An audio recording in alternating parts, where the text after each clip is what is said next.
ధర్మరాజు శ్రీకృష్ణ భగవానునికి నమస్కరించి, ఓ దేవాదిదేవ శ్రీకృష్ణ నమో వాకములు. సర్వాంతర్యామి, ఓ నీవే ఈ సృష్టికంతటికీ కూడా కారణభూతుడివి. నీవు సృజించుట, పోషించుట, నాశనము చేయుట నీ యొక్క లీల. మాఘబహుళ ఏకాదశి, షర్తిలా ఏకాదశి గొప్పదనాన్ని వివరించినావు. ఇప్పుడు మాఘశుద్ధ ఏకాదశిని గూర్చి, దాని ప్రభావాన్ని గూర్చి, దాని అధిదేవతను గూర్చి తెలుప ప్రార్థిస్తున్నానని ధర్మరాజు వేడుకొనగా శ్రీకృష్ణ భగవానుడిలా సమాధానమిస్తున్నారు. ఓ యుధిష్ఠిరా, లోకక్షేమానికై నీవు అడిగిన ప్రశ్నకు సంతోషిస్తున్నాను. మాఘమాసాన శుక్లపక్షాన వచ్చు ఏకాదశి పరమ పవిత్రమైనది, సర్వపాపహరము. దానికి జయా ఏకాదశి అని పేరు. దీనికన్నా మిన్న అయినది లేదు. జనన మరణాల నుండి కూడా మానవుని విముక్తి చేయగల శక్తి గలది. ఎవరైతే నియమానుసారంగా హృదయపూర్వకంగా ఈ ఏకాదశిని ఆచరిస్తారో వారు ఈ జనన మరణ బంధనాల నుండి విముక్తులవుతారు అని. ఓ పాండవాగ్రజ, దీని ప్రభావాన్ని తెలుపుటకై పూర్వము నుండి చెప్పబడిన పద్మపురాణములోని కథను వివరిస్తాను, శ్రద్ధగా వినుమని చెప్పనారంభించారు శ్రీకృష్ణ భగవానుడు. పూర్వము స్వర్గలోకాన ఇంద్రుడు సర్వదేవతలను పరిపాలిస్తున్నారు. ఎట్టి రాక్షస బాధలు లేక ఆ లోకవాసులంతా కూడా సకల సౌభాగ్యాలతో సర్వసుఖాలను అనుభవిస్తున్నారు. దేవేంద్రునికి నందనవనాన సుశోభితమైన కోరిన కోరికలు తీర్చగలిగే కల్పవృక్షం ఉంది. అది వాడదు, చెడదు, వేళ్లవేళలా సువాసనలను ఇస్తూ ఉంటుంది. తనకిష్టమైనప్పుడు దేవేంద్రుడు అప్సరస గణాలతో నందనవనాన నాట్య విలాసాలతో కాలం గడుపుతూ ఉండేవారు. పలు గాయకులు పుష్పవంతుని ఆధ్వర్యాన మధురాతి మధురంగా పాడుతున్నారు. దేవేంద్రుని ఆస్థాన గాయకుడైన చిత్రసేనుడు తన భార్యయగు మాలినితోనూ కుమారుడుగు మాల్యవంతుడితోనూ అచ్చట ఆసీనుడై ఉన్నారు. పుష్పావతి అను అప్సరస మాల్యవంతుని సౌందర్యానికి వశమై అతన్ని వలచింది. మన్మధుని బాణాలకు లోబడి వారిరువురు కూడా ఒకరిపై ఒకరు మోహం చెందారు. పుష్పావతి సౌందర్యము వర్ణనాతీతము. అలాగే మాల్యవంతుడు ప్రేమతో పుష్పావతిపై ప్రేమతో పిచ్చెత్తినట్లయిపోయాడు. వారు తమ నాట్యగాన కళాకౌశలాలతోటి ఇంద్రుని మెప్పించవలసి ఉండగా పరస్పర ఆకర్షణతో వారిరువురు కూడా మతి కోల్పోయి దేవేంద్రుని ఎదుట సరిగా నాట్యం చేయలేకపోయారు. మాటలు తబ్బిబ్బు పడినవి, తోట్రుపాటుతో అడుగులు పడినవి, గానం లయ తప్పింది, స్వరములు దోషభూయిష్టమైనవి. దేవనాయకుడు ఈ విషయమంతా కూడా గ్రహించారు.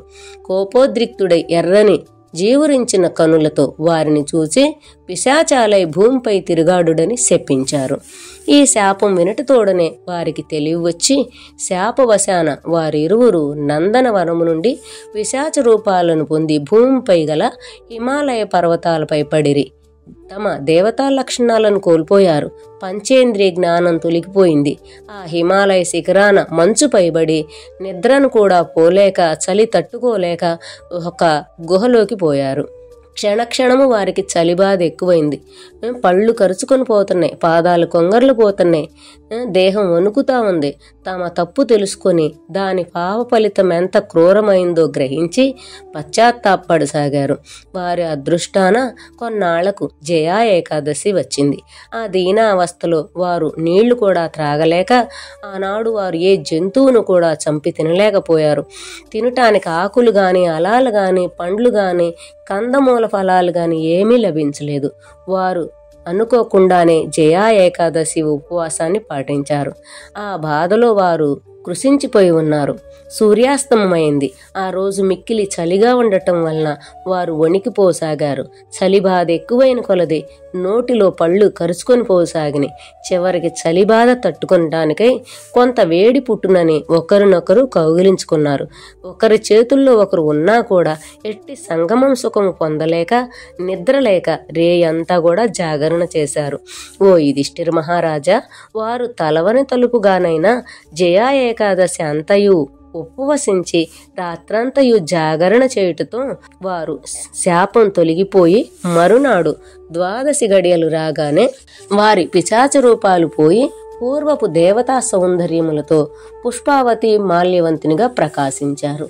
ఆశ్చర్యంతో ఒకరినొకరు చూసుకొని సంభ్రమంతో ఇదెట్లు సంభవించిందని ఆలోచిస్తుండగానే దివ్య విమానం ఒకటి వారికై వచ్చి వారి ఎదుట నిలబడింది. దానిలో గంధర్వాంగనలు పాడుతున్నారు. వారిరువురు కూడా ఆ విమానాన్ని ఎక్కి శీఘ్రకాలములోనే అమరావతి చేరి దేవేంద్రుని ఎదుట నిల్చున్నారు. వారిని చూడగానే ఇంద్రుడు ఆశ్చర్యపడి ఇదెట్లు సంభవం అయిందని ఆలోచించారు. వారిని పూర్వము వలెనే కొలువులో ఉండుటకు అనుమతించారు. వారిని చూసి ఇంద్రుడు పిశాచ రూపాలు ఎట్లు జరిగినవని అడిగారు.